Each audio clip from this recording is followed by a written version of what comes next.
Assalamualaikum warahmatullahi wabarakatuh. Bertemu lagi dengan saya Heribo dalam ruang belajar Al-Jauzi.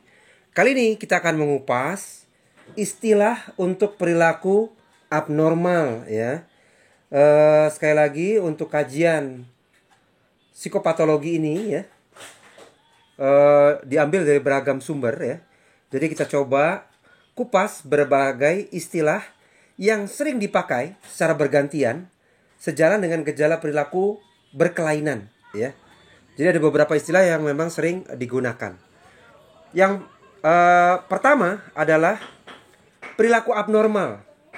Istilah ini memiliki arti yang bermacam-macam.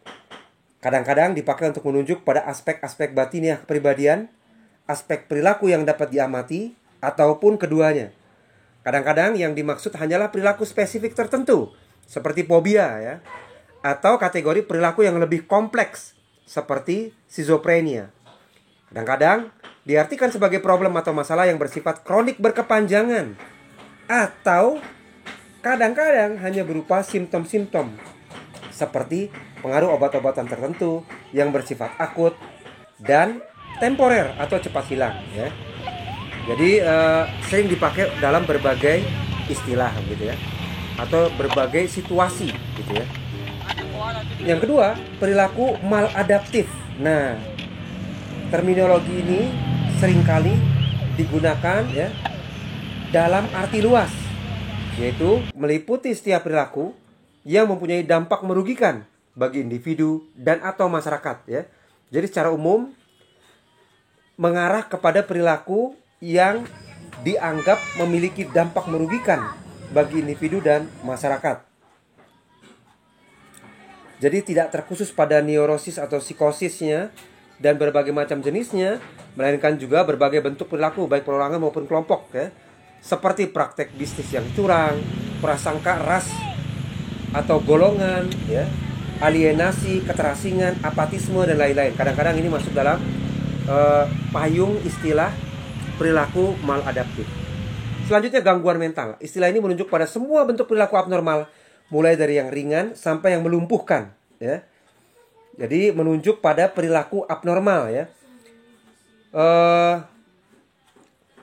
Ada beberapa pihak yang kurang senang dengan istilah ini ya, karena dipandang mengandaikan antara dualisme jiwa dan badan. Oke. Ini tentang jiwa dan badan ini tolong saksikan di video yang berbeda ya. Nanti kita kupas.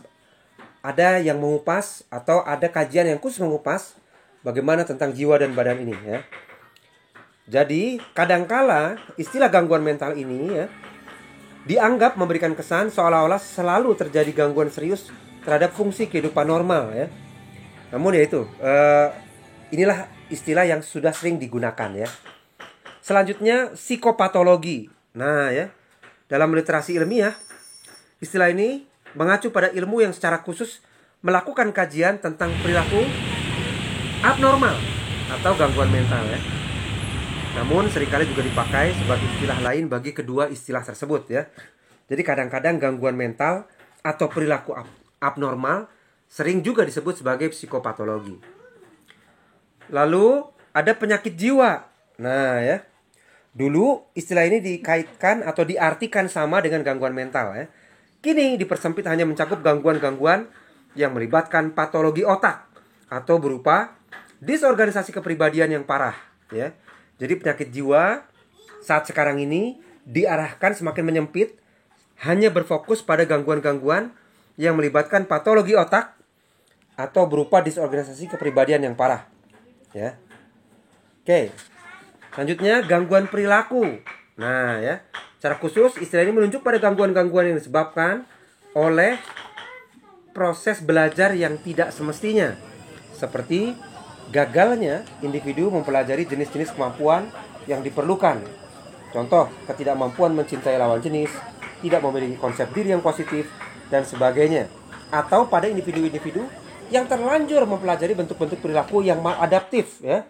Contoh, anak yang tumbuh menjadi agresif ya, karena misalnya meniru lingkungannya atau lingkungan keluarga yang kurang harmonis misalnya gitu ya.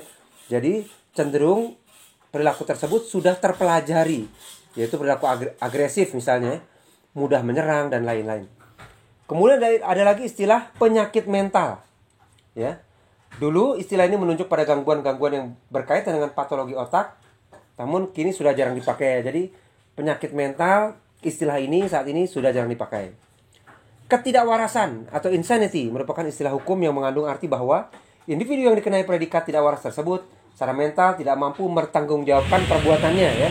Jadi kalau di ranah hukum, istilah ketidakwarasan menganggap bahwa individu tersebut tidak bisa melakukan sesuatu dengan baik atau tidak dianggap harus mempertanggungjawabkan perbuatan-perbuatannya, ya. Atau dianggap juga tidak mampu mengantisipasi atau melihat konsekuensi dari tindakan-tindakannya, ya. Akibatnya jika seorang melakukan perbuatan yang dapat dikategorikan sebagai tindak pidana, tidak dapat dikenakan tuntutan hukum, ya. Tapi memang jika dia terbukti, ya, tanda kutip tadi ya, tidak waras, ya, artinya ada gangguan mental atau gangguan perilaku tertentu. Oke. Demikian ya sejumlah istilah yang perlu kita pahami dalam payung psikopatologi, ya. Tentunya kita harus terus belajar. Ini aja sifatnya mengenal istilah-istilah yang banyak digunakan saat ini. Terima kasih, ya. Dan saksikan video ini bersama video-video lainnya insya Allah, ya. Baik, terima kasih. Wassalamualaikum warahmatullahi wabarakatuh.